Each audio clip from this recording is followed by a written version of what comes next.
All right, Gary Striewski, we are halfway through the college football season, already in week 7. It's time to take a temperature of the room, but to do so in emoji form.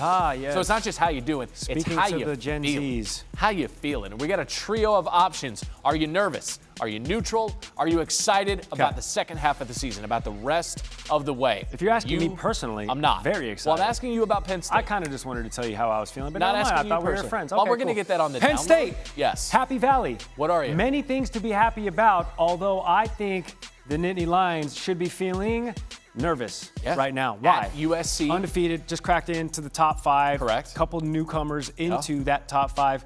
But nervous now because there's expectations in Happy Valley right now. Thankfully for them, we're going from 4 to 12. So if they just keep this pace up, this is a college football playoff team. But USC just fell out of the rankings, and now they got to play the Trojans, who are not going to be very pleased with having fallen out of those rankings after losing to Michigan and then losing to PJ Fleck. In Minnesota. Row the boat. Minnesota. So right now, I think it's a nervousness, but a nervous excitement in Happy Valley. I am also nervous because these are the games that they lose. They have one ranked opponent the rest of the way. As it stands right now, that's November 2nd, and that's against Ohio State. Massive matchup, and you knew that back in August. Okay, you knew that back in July. As you look at the road ahead for the yet-to-be-beaten Nittany Lions. I'm concerned about the UCLA game. That was at home. UCLA is nothing special. It was a little too close. Illinois is a gauntlet. They're basically the Kentucky of the Big Ten. That one was close as well. Take care of business against Kent State. Bowling Green concerns me. West Virginia. There's only so much we know about Drew Aller and company. This is going to be a big test because SC is going to score. Can you outscore a team with a pulse and an improved defense? Also, a good litmus test for these Big Ten teams traditionally not having to go to the West Coast. Ohio State at Eugene, and then Penn State having to go out west to play SC. So this is actually going to tell us a lot. It is. This weekend's going to be pivotal in the Big Ten. What about in the Big 12? Colorado. The Buffaloes are 2-0 in conference play, which means they've already doubled their conference win total from last year. Different conference, perhaps different buffs. How are you feeling about them? Excited, and because it's prime, those are blenders, all right? It's the phrase that pays. Excited because of everything that you just said. Expectations so high coming out of the gates last season, knocking off TCU, and then, oh my gosh, this team.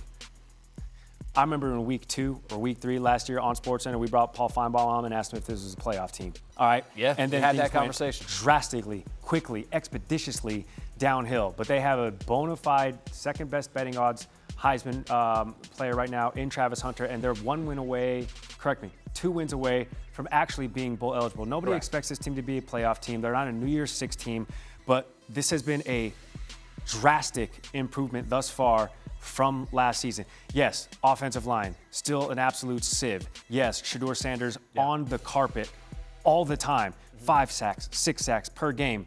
But CU continues to find ways to beat teams, actually kind of decent teams. This team should be going bowling, and therefore they should be excited. Okay, I'm neutral.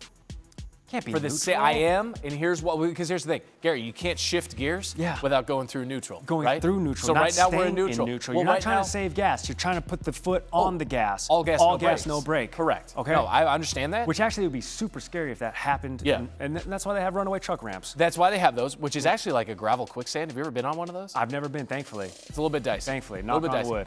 Listen, this team's going to lose this week. I'm going to put it out there. They're going to lose to Kansas State. Kansas State will hit you in the mouth. Kansas State is like what we thought Central Florida would be. Remember, we thought that was going to be a test, but instead Central Florida couldn't get out of what? Neutral, offensively. Kansas State is already in first gear, man. And this Colorado defense is improved over last year, but when the baseline is so low, when the baseline for improvement is in the basement, it's kind of a bar. You have only so much ground that you can make up season to season. I feel like Kansas State's going to exploit that, and then you don't go 3-0 in conference play, and then you don't have a 45% chance of playing in the conference title game, and then it just depends on what your expectations were. Because we know what they were forward-facing in the media, a lot of pomp, a lot of circumstance, but behind closed doors, was it more about getting Shedeur ready for the NFL, getting Travis to New York for the Heisman? I don't know. And we got Shiloh coming back, so listen, there is help on the way. If they lose, it's just a loss with 5 to go behind it, and they only need 2 more to go bowling, and that's fine. That's exactly it. All right, let's move on to the SEC. The Georgia Bulldogs, Gary. Oh. Nervous, excited, neutral. We know you don't like neutral. I don't like neutral, so I know it's either going to be excited or nervous. And I picked these yesterday, and Luna's going to tell me that I said nervous. You are nervous. Because they still have to go through a gauntlet, and the SEC Their is schedule so is much off, dude. Listen, we knew the SEC was about that action. Yeah. But this season, the SEC is even outdoing themselves. Look at who they still have left. Yikes. All right, it's a ranked matchup at Texas this weekend. Randy's going to be there. At Ole Miss, and then playing Tennessee. Yep. All top 10 teams. This is insane. So I'm saying nervous in that, gosh, one more loss, you might still have playoff chances. Yeah. 2, see you later, bye, not happening. I'm cool. Okay. I'm cool. If anything, I'm excited. Interesting. Yeah, I'm excited because I feel like we got our wake-up call.